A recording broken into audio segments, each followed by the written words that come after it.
నార్మల్గా తెలంగాణ ప్రాంతం నుంచి సార్ నటులు చాలా తక్కువ మంది వచ్చారు. అవును సార్. తెలంగాణ నుంచి ఇంతకుముందు సార్ పైడి జయరాజ్ గారు కానీ ముందు బిగినింగ్ ఒక త్యాగరాజు గారు, కాంతారావు గారు, ప్రభాకర్ రెడ్డి గారు. అంతే సార్.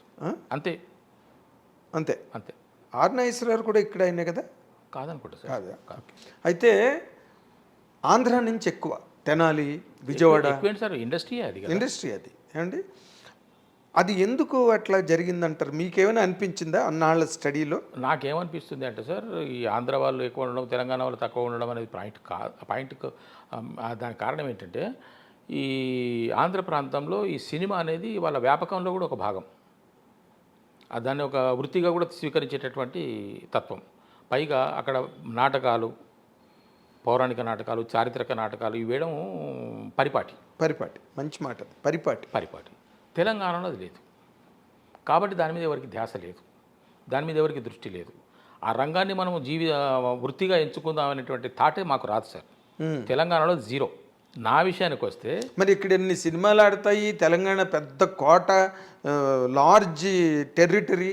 ఇప్పుడు ఆంధ్ర సీడెడ్తో కంపేర్ చేసినప్పుడు Telangana is a bigger area. ఎక్కడ సినిమాకి? దేనికి? ప్రేక్షకులకి. నేను అదే అన్నాను. ప్రేక్షకులు సినిమా చూస్తాం, ఎంజాయ్ చేస్తాం.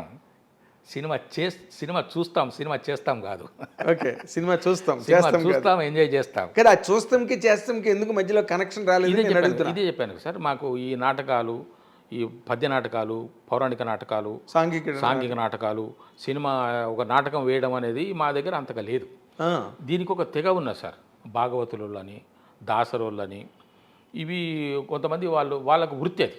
ఇప్పుడు సురభి అయితే సంస్థలు, నాటకరంగ సంస్థలు ఉన్నాయో అలాగే మా దగ్గర ఒక తెగ బహురూపుల వాళ్ళు, దాసరి వాళ్ళు, ఈ ఇంకోటి చెప్పాను మీకు, ఈ వీళ్ళు మాత్రమే మొహానికి రంగేసుకొని ఒకనొక ప్రదేశంలో తెల్లవారులు ఒక నాటకం ఆడేవాళ్ళు. మాదంతా వికృతి భాష కదా, ప్రకృతి భాష కాదు, మాదంతా వికృతి భాష. దాన్ని వేసుకుంటే దాన్ని పనిచేసేవాళ్ళు. వికృతి భాష అంటే ఇప్పుడు బాంచన్, నీ బాంచన్ దొర అంటాం. బాంచన్ అనేది వికృతి, బానిసను అనేది ప్రకృతి. నీ బానిసన్ దొర అని ఆంధ్రాలో అంటారు, నీ బాంచన్ దొర అని మన వాళ్ళు అంటారు. అంతే తేడా. అలాగా ఈ ఈ చిన్న వర్గం వాళ్ళు, ఒక వైపు వర్గం వాళ్ళు కేవలం దాన్నే వృత్తిగా, అదే కుల వృత్తిగా తీసుకొని వేషాలు వేసేవాళ్ళను చూసి కొంతమంది ఎంజాయ్ చేసేవాళ్ళే తప్ప, ఇలాగ పద్యాలు పాడాలని, హార్మోనియం వాయించాలని, తబలా వాయించాలని, దీర్ఘం తీసి రాగాలు పాడాలని, పద్యాలు రాయాలని ఆలోచన మా వైపు లేదు సార్. అందువల్ల దీనికి దూరమే తప్ప. మీకు డామినేటింగ్గా ఏముండేదండి మరి అప్పుడు? సినిమానే సార్, వేరే ఏం లేదు. వేరే మళ్ళీ చాలా ఎవరైనా నాటకాలు చూసాము అని అంటే అక్కడ నుంచి వచ్చిన వాళ్ళు ఇక్కడ నాటకం వేయటమే. ఇప్పుడు సురభి వాళ్ళు వచ్చారు, సురభి సంస్థ ఒక 4 రోజులు నాటకం ఆడింది, అది కూడా అంతటా వేసేవాళ్ళు కాదు కదా సార్. దాన్ని కూడా చాలామంది చూసేవాళ్ళు కాదు కూడా. అవునా? అలాగే సార్, అంతే. సో మీకు బేసిక్గా ఏదైనా సరే ఎగ్జిబిషన్ మీద లేదు, ఆర్ట్ ఎగ్జిబిషన్ మీద ఇంట్రెస్ట్ లేదు తెలంగాణలో? లేదు, నా భావన, ఇది నా ఒపీనియన్, నా అవగాహన, నా ఆలోచన. కాదు సార్, మీరు తెలంగాణ బిడ్డ. అవును, తెలంగాణ నేను ఎప్పుడు గమనించలేదు. ఎందుకంటే నేనున్నది మెదక్ జిల్లా సార్. నాకు తెలిసి ఎక్కడ తెలంగాణలో ఎక్కడ కూడా లేదు. ఎందుకంటే ఉంటే అంతటా ఉంటుంది కదా సార్. అదే నేను ఇంతకుముందు కూడా చక్రపాణి గారని, అవును, ఆనంద్ చక్రపాణి మా సోదరుడే, ఆయన ఇంటర్వ్యూ చేశాను నేను. అవునా? చేసినప్పుడు ఆయన అన్నారు, నేను ఇదే ప్రశ్న ఇలాగే అనుకోకుండా టాపిక్ వచ్చింది సార్, అడిగాను నేను సార్. ఎందుకంటే ఆయన చిటికల పందిరి అనే సినిమాలో హీరో. అవునా? ఎప్పుడో 80sలో. దాసి సినిమాలో. చిటికల పందిరి గురించి నాకు తెలియదు కానీ ఆయన దాసి సినిమాలో అప్పుడు ఎప్పుడు sir B Narasimharao cinema 75-74 Chitikala పందిరిలో కూడా హీరో అయింది. అవునా? మరి ఆ తర్వాత ఎక్కడ కూడా సైలెంట్ అయిపోయాడు, ఎక్కడ వేషాలు లేవు. ఇప్పుడు సైలెంట్ గానే ఉన్నట్టున్నారు. లేదు, ఇప్పుడే 4-5 సినిమాలు చేస్తున్నాడు. అంటే సైలెంట్ గానే ఉంటారు ఆయన. సైలెంట్ పర్సన్ ఆయన కూడా. మీరు మీలాగే ఆల్మోస్ట్. నేనన్నా కొంచెం పరిచయం అయితే మాట్లాడుతున్నాం కానీ ఆయన అది కూడా మాట్లాడారు. అది అతను గమనించిన ఆ విషయం.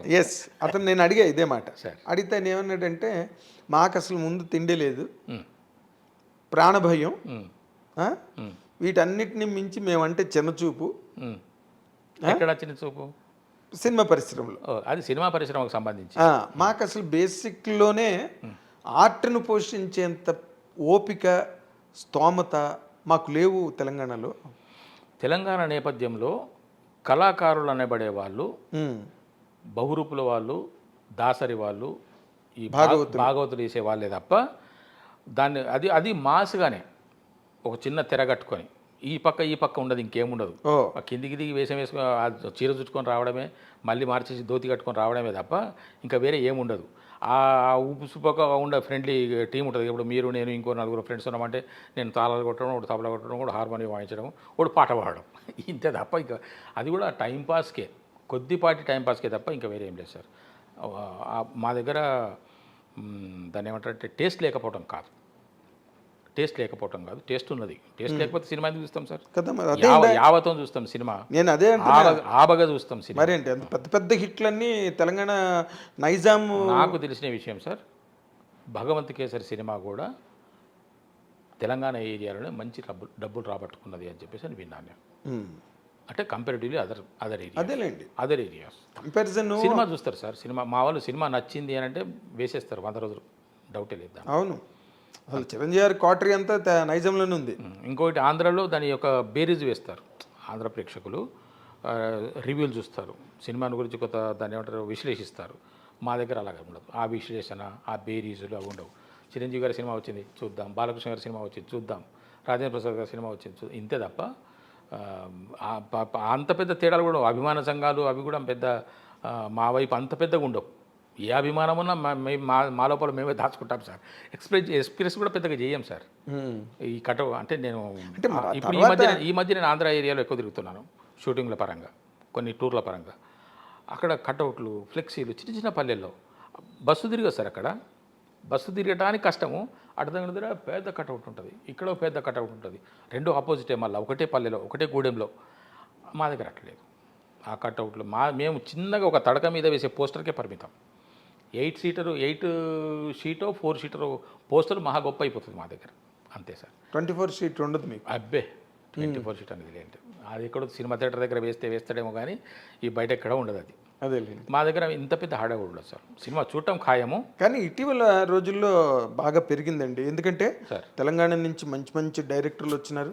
శేఖర్ కమ్ములు కానీ, లేకపోతే ఎన్ శంకర్ కానీ, మంచి డైరెక్టర్లు తెలంగాణ నుంచి వచ్చారు. నటులు వచ్చారు, నిర్మాతలు వచ్చారు. మరి దిల్ రాజు గారు ఈ రోజున వన్ ఆఫ్ ది కింగ్స్ కదా ఫిల్మ్ ఇండస్ట్రీలో. సునీల్ నారంగ్ గారు వాళ్ళతో పెద్ద ఎంపైర్ అక్కడ Telangana is doing very well in cinema, దానిలో డౌట్ లేదు. ఇప్పుడు మీలాంటి నటులు అందరూ మళ్ళీ ఆనంద్ చక్రపాణి మళ్ళీ సెకండ్ ఇన్నింగ్స్ స్టార్ట్ చేసాడు ఆయన. ఎంతమంది నటులు ఈ మధ్య. మరి బలగం వేణు ఎక్కడి నుంచి వచ్చాడు. ఆ తెలంగాణ భాషకి, ఆ యాసకి కూడా మంచి డిమాండ్, గ్లామర్ వచ్చింది. హీరోలు కూడా ఇంట్రెస్ట్. ఇప్పుడు బాలకృష్ణ గారు అదే మాట్లాడారు. అదే అన్న. ఇప్పుడు మరి దూకుడు సినిమాలో మహేష్ బాబు గారు అంతా తెలంగాణవే. ఇంకా కొంతమంది దర్శకులు దాన్ని విచిత్రంగా అంటే అవసరార్థము ఒక 4 క్యారెక్టర్లు ఉంటే ఒక 2 క్యారెక్టర్తో తెలంగాణ స్లాంగ్లో, ఒక 2 క్యారెక్టర్తో ఆంధ్ర స్లాంగ్లో మాట్లాడిస్తున్నారు. బ్యాలెన్స్ చేయడానికి అదొక గ్లామర్. అది ఇప్పుడు ఈ రోజున తెలంగాణ లాంగ్వేజ్ ట్రెండ్ బిజినెస్ పరంగా. ఇప్పుడు అందుకని మీరేంటంటే ఈ తరంలో మార్పులు వచ్చినాయి, మీ అవుట్లుక్లో కూడా మార్పులు వచ్చినాయి.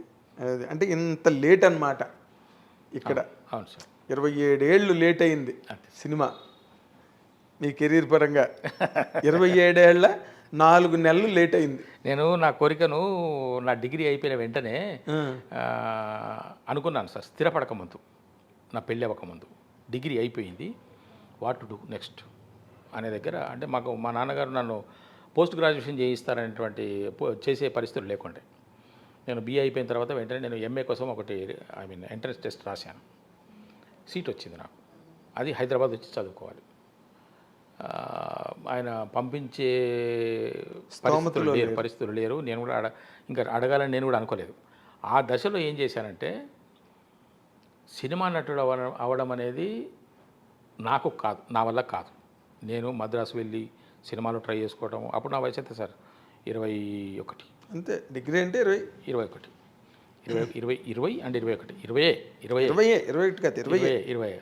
ఆ దశలో నేను చూడండి సార్, ఇప్పుడు మా తెలంగాణలో ఎంత మేము వీక్ అన్న విషయం చెప్తాను మీకు. నేను ఒక లెటర్ రాశాను. దాసరి నారాయణరావు గారు అప్పుడే మంచి విజృంభించే స్థాయికి వస్తున్నారు. స్వర్గం నరకము, తాత మనవడు, సంసారం సాగరం ఇటువంటి సినిమాలు తీసి మంచి పీకులోకి వస్తున్నారు. పేపర్లలో ఈ పుస్తకాల్లో దాసనారాయణ గారు రాను రాను ఒక స్కూల్ అయిపోతున్నారు, ఆయన దగ్గరికి చాలామంది అసిస్టెంట్ డైరెక్టర్స్ చేరిపోతున్నారు, ఆయన దగ్గరికి యాక్టర్స్ చేరిపోతున్నారు, ఎవరికి అంటే వాళ్ళకి అవకాశం ఇస్తున్నాడు, ఆయన వటవృక్షంలాగా పాకుతున్నారు అనేటువంటి వార్తలు విని నాకు వచ్చిన ఆశ కలిగింది. అబ్బా, నేను దాసనారాయణరావు గారి దగ్గరికి పోవాలి, పోతే నాకు లైఫ్ ఉంటుంది అనే ఒక బిలీఫ్ నాకు వచ్చింది, నమ్మకం, బలమైన కాన్ఫిడెన్స్ వచ్చింది. వెంటనే ఒక లెటర్ రాశాను, సార్ మీ దగ్గరికి రావాలన్నా సార్, మీ దగ్గర అసిస్టెంట్ డైరెక్టర్ చేయాలన్నా సార్, మీ దగ్గర పడి ఉంటాను సార్, నాకు ఒక అవకాశం ఇవ్వండి సార్, నాది పలానా ఏరి సార్, నీ చదువుకున్న వాళ్ళంటే నాకు బాగా ఇష్టము అని చెప్పేసి అని విని, నేను BA చదువుకున్నాను సార్, నా వయసు ఇంత సార్ అని చెప్పేసి అని ఎన్వలప్లో పెట్టి పేస్ట్ చేసి అడ్రస్ రాసి జేబులో పెట్టుకొని మెదక్ వెళ్ళాను నేను. 20 కిలోమీటర్లు మా ఊరికి మెదక్, మాది రామాయంపేట, మెదక్ జిల్లా రామాయంపేట మాది. మా ఊర్లో అంటే దాని రిజిస్టర్డ్ పోస్ట్ అక్నాలజ్మెంట్ డ్యూ వెనక పక్క ఒకటి అక్నాలజ్మెంట్ రాశాను, దాంట్లో ఫ్రమ్ అడ్రస్ ఉంటుంది. పోస్ట్ ఆఫీసు వాడు దాసనారాయణరావు సినిమా డైరెక్టరు మద్రాసు అని ఎవడబ్బా వీడు రాశాడు అని చెప్పి చూస్తే వెనుక నా బొమ్మ, నా అడ్రస్ కనపడుతుంది కదా, వీడొచ్చి మళ్ళీ మా నాన్నగారికో ఊర్లో తెలిసిన వాళ్ళకో వీడు లెటర్ రాసిండయ్యా దాసనారాయణరావు గారికి అని చెప్పుతాడని చెప్పేసి మెదక్ వెళ్ళాను సార్. నేను అక్కడి నుంచి పోస్ట్ చేయడం, మెదక్లో పోస్ట్ చేశాను. ఓ మెదక్లో బస్సుకు వెళ్ళి మెదక్ పోస్ట్ ఆఫీసులో దాన్ని అటు ఇటు వేసేసి ఇచ్చేసాను. అక్నాలజ్మెంట్ డ్యూ నాకు వచ్చింది, కానీ ఆయన నుంచి జవాబు రాలేదు. అంటే చెప్తున్నాను, తెలంగాణ వాళ్ళు సినిమా అంటే ఎంత జంకుతారు, ఎంత వెనకబడి ఉంటారు, సాహసించరు, చెప్పుకోవడానికి కూడా సాహసించరని చెప్పడానికే మీకు ఈ విషయం. నా కోరిక నేను అణుచుకున్నానే కానీ చెప్పుకోలేదు సార్. నేను నా డిగ్రీ అయిపోయిన వెంటనే నేను ఇదే ఈ పనే చేశాను నేను ఫస్ట్ ఆఫ్ ఆల్.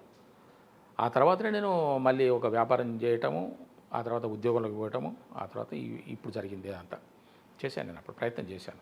మీరైతే ప్రయత్నం చేశాను సార్, చేశారు. అప్పుడే కనుక దాసనారాయణరావు గారి నుంచి నాకు ఒకవేళ సరేరా బాబు వచ్చేసి అంటే ఊరికి టెస్టింగ్ కోసం అంటే నా రైటింగ్ కూడా కొంచెం బాగుంటుంది, నాకు భాష మీద కొంచెం పట్టు ఉన్నది, నేను హిందీ మాట్లాడగలను. మీరు బాగా మాట్లాడు పరిపాటి అన్న మాట సార్ కొంచెం చదువుకున్న వాళ్ళ నోటంటే తప్పితే రాదు. అవును సార్, తెలుగు బాగా వస్తేనే అవును సార్, పరిపాటి అన్న మాట వస్తుంది. మీరు ఇందాక అనగానే నేను నోటీస్ చేశాను. అవును, నేను గమనించాను. మీకు నచ్చిన నాకు ఆ వర్డ్ నచ్చింది, మీకు నాకు అనిపించింది.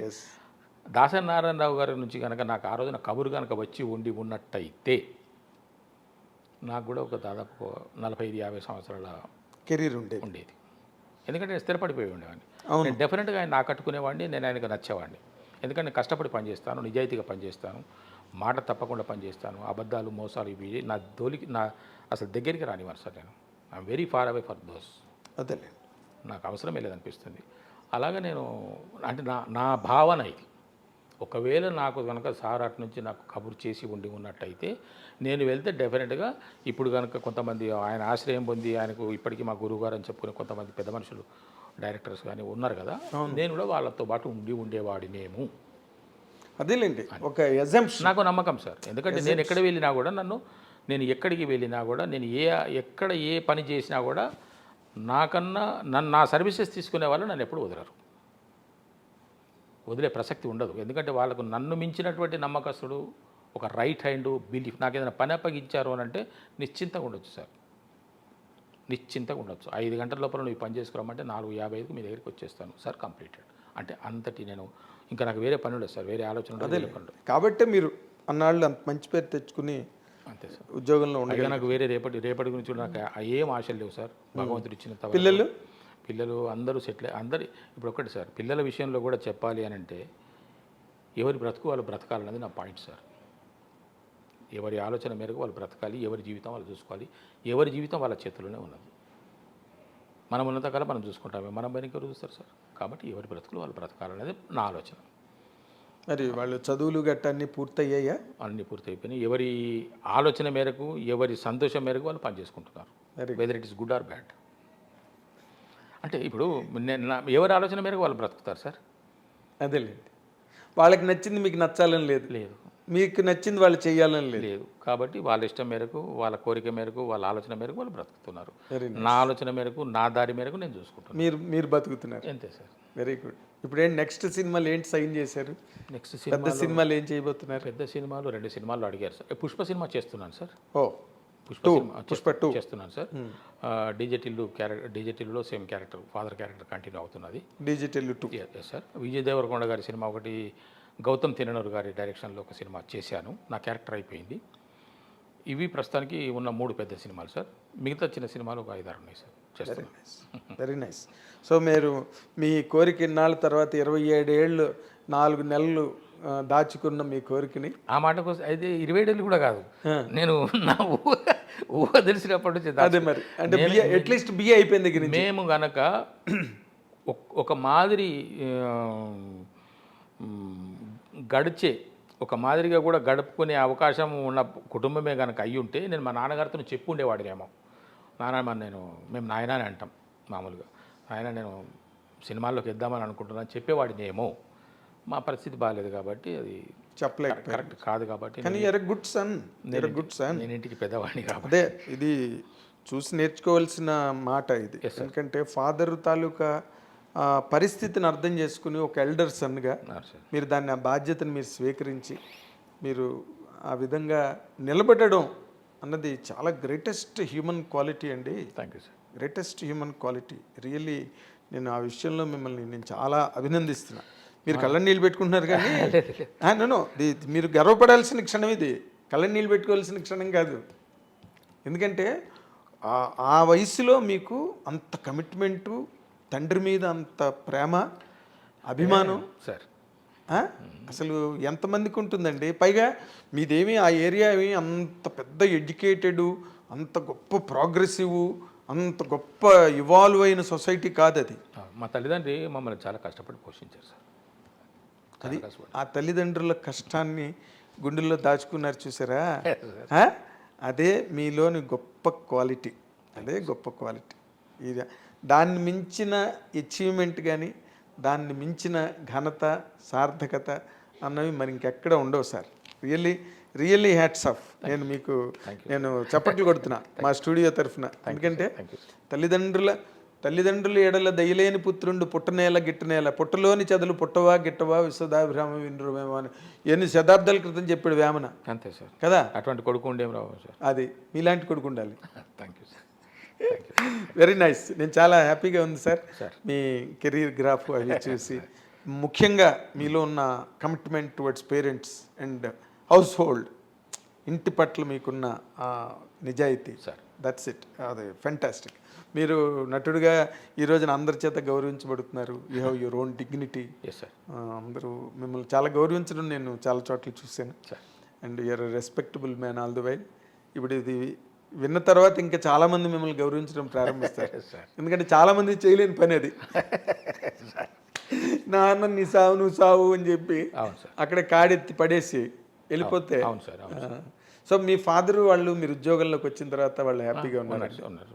ఓకే, సాటిస్ఫైగా ఉన్నారు. కాకపోతే ఒకటి ఏంటంటే నాకు వాళ్ళంత కష్టపడి పెంచారు కదా, ఈ రోజుల్లో ఈ రోజు వాళ్ళు ఇద్దరు ఉన్నట్టుంటే నాకు కొంచెం తృప్తి ఉంటుంది. చాలా చాలా చాలా.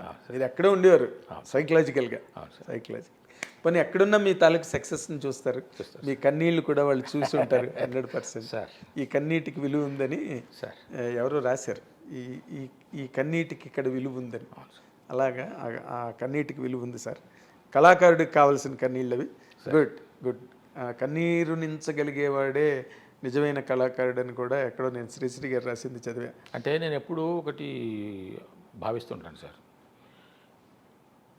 శరీరాన్ని మించిన క్షేత్రం లేదు సార్. అవును. మనసును మించిన తీర్థం లేదు సార్.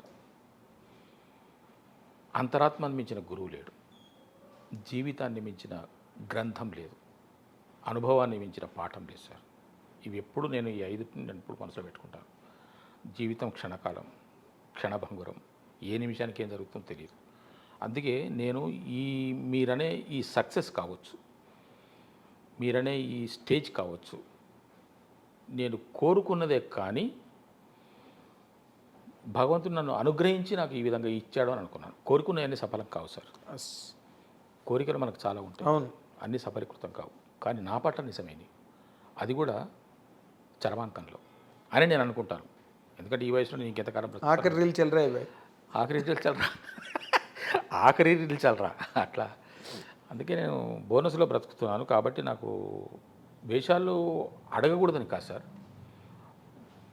వెళ్ళి వస్తున్నాయి కదా మనకు. కానీ మీకు నేను ఇన్నాళ్ళు నేను సినిమా పరిశ్రమలో ఉండే వ్యక్తిగా సరే. ఒక్క సలహా మాత్రం ఇవ్వగలను. ఏం లేదు, మీరు స్నేహపూర్వకంగా ఒక స్నేహ వాతావరణంలో అందరినీ వెళ్ళి కలవడం అంటే ఏమనుకుంటారు నాకు ఏమనుకోరు సినిమా ఇండస్ట్రీ. అదొక భయం. ఈ రోజున మీరు ఎస్టాబ్లిష్ అయిపోయారండి. సార్ మీరు సినిమాల ద్వారా పూర్వం కాదు, ఆ, ఏదో రామానంద్ ఏంటి ఇక్కడ అనడానికి yes. తర్వాత మీ నటన చూసి ఆయనే మెచ్చుకోవడం కూడా జరిగింది. So you're now an established actor. Sir మీరు బాలకృష్ణ గారు లాంటి సినిమాలో యాక్ట్ చేశారు, బలగం లాంటి ఒక బలమైన సినిమాలో యాక్ట్ చేశారు, పుష్పలో చేస్తారు. పుష్పలో చేస్తున్నారు. ఇంకేంటి, మీరు వెళ్ళి సరదాగా ఫ్రెండ్లీగా అందరి దగ్గరికి వెళ్ళి అయితే హలో సార్ గుడ్ మార్నింగ్, ఈ భయమే ఉన్నది సార్ నాకు. ఏమక్కల ఏమనుకుంటారు ఏంలే. ఇప్పుడు మీరు అందరూ యాక్టర్ అయిపోయారు, మీరు ఒకసారి పలకరిస్తారు, నాకు అందరి దగ్గరికి వెళ్ళాలని ఉంటుంది సార్, అందరినీ కలవాలని ఉంటుంది. ఫ్రెండ్లీగా వెళ్తారు, పలకరిస్తారు, హలో సార్ అంటారు, వెళ్ళిపోతారు. ఇప్పుడు వాళ్ళు మీకు వేషం ఇవ్వకపోతే మీకు ఇంటి దగ్గర గడవని పరిస్థితి అయితే మీకు లేదు కదా, నాకు పెన్షన్ వస్తుంది సార్ కదా, హ్యాపీ. కాబట్టి మీ స్నేహాన్ని పంచండి అందరికి, పెస్తాను. మీ ఫ్రెండ్షిప్ని పంచండి. రే ఆయన వచ్చాడు రా నిన్న, సరదాగా వచ్చాడు, ఏమనుకుంటారు అనే ఒక భయంతో వెళ్ళట్లేదు. కానీ అది నాకు అందరినీ కలవాలని ఉంటుంది. ఎందుకు సార్ ఇప్పుడు ఇంత చేసినా కూడా మీకు ఒక అంటే నేను ఎంతటి నా మనస్తత్వం మీరు మీకు ఒక చెప్తాను. ఎందుకంటే మీరు నాకు ఇంకో ఏమో దాన్ని బట్టి ఒక సలహా ఇవ్వగలరు, మీరు సూచించగలరు. భగవంత్ కేసరి సినిమా నేను 19 రోజులు పనిచేశాను సార్. అనిల్ రావుపూడి గారితో ఒక్కరోజు మాట్లాడలేదు నేను. మీరు వినండి, ఇంకా నా పరిస్థితి చూడండి మీరు. ఇంకా ఒక్కరోజు అంటే ఒక్కరోజు మాట్లాడలేదు సార్. సీన్లో మురళీధర్ గారు మీరు అక్కడ నిలబడండి, ఈ డైలాగ్ చెప్పండి, సీన్ చూసుకున్నారా అంటే దానికి జవాబిచ్చి నేను అంతవరకు తప్ప సెట్ కెమెరా పక్కన నేను ఆయనతో మాట్లాడలేదు. పక్కన నిలబడేవాడిని, వెనక నిలబడేవాడిని తప్ప ఆయన ముందర కూడా నిలబడేవాడిని కాదు. అంటే మీరు ఇప్పటి వరకు చేసింది కరెక్ట్ సార్. ఎలా అంటే మీరు కొత్తగా ఆర్టిస్ట్ అయ్యారు, వికిలిగా నేను అక్కడ మొదటి రోజు నిలబడడానికి వెళ్ళినప్పుడే కాళ్ళు వణికాయి సార్ నాకు. అంత పెద్ద సినిమా, అంత పెద్ద ప్రొడక్షను, అంత పెద్ద హీరో, అంత పెద్ద దర్శకులు అనేటువంటి ఒక వణుకు ఉండేది నాకు.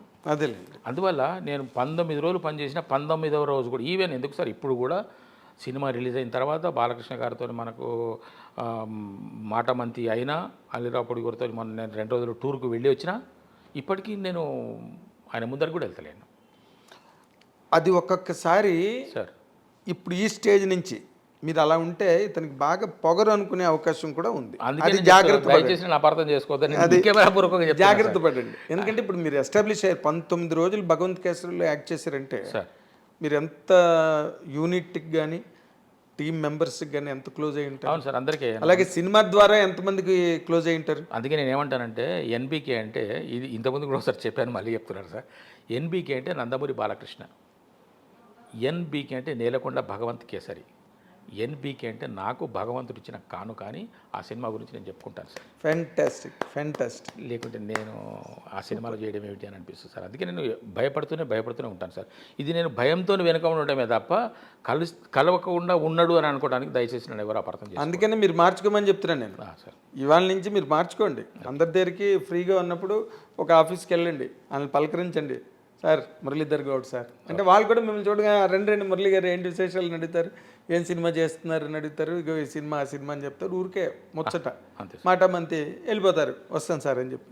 వాళ్ళకి ఒక ప్లెజెంట్ ఫీలింగ్ మురళీధర్ గౌడ్ వచ్చాడని, మీరు ఒకళ్ళు కలిసారని ఫీలింగ్ మీకు ఉంటుంది. ఇంకా మీరు ఇప్పుడు వేషాల కోసం వెళ్తున్నారని ఎవరు అనుకోరు సార్, ఎందుకంటే మీ వేషాలు మీకున్నాయి, మీ సినిమాలు మీకున్నాయి. విన్నారా?